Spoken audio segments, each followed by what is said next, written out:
We have three articles to look at for the course Music and Worship. The first one is by Ellen White. And Ellen White says that the most important thing for us in worship, we must remember that God is the object of our worship. He's the supreme being. He is the one that we should worship.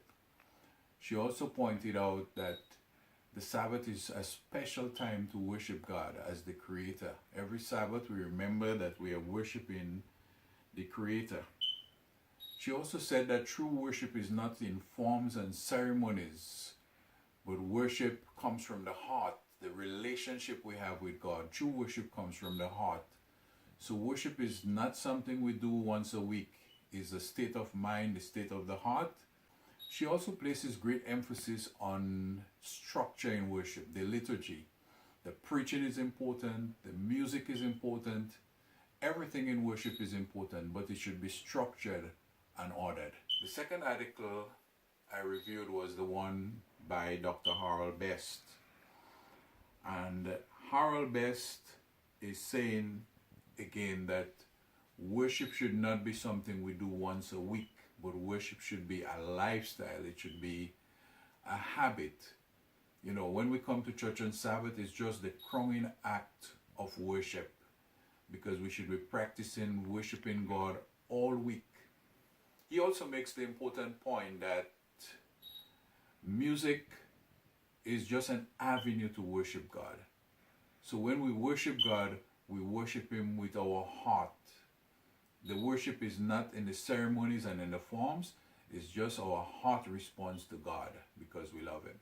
The third article is by Fernando Canale, and he said that we should look for principles to guide our worship that transcends culture. Worship should be from the heart. Worship should be a relationship we have with God. It's not just something we do once every week. And worship is not about us, it's directed towards God. And culture should not be the dominating factor in our worship. In fact, God transcends culture.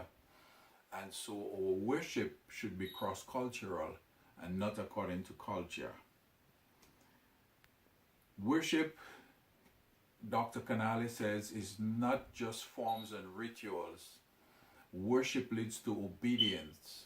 And only when we are truly obedient can we worship God. Now, in conclusion, I must say that coming from all three writers, I see that worship is not just something that's done once a week. It's a lifestyle. It's an attitude of the heart towards God. And when we come to church once a week, it's just the culmination of how we have been worshiping God all week. But there's a question. My question I would like to pose to our church members is, or to our leaders, how can we help our members see that worship is not just an event? Worship is a lifestyle, and worship leads to obedience. Worship should not be once a week, but it should be every day of our lives. How can we help our members to see that?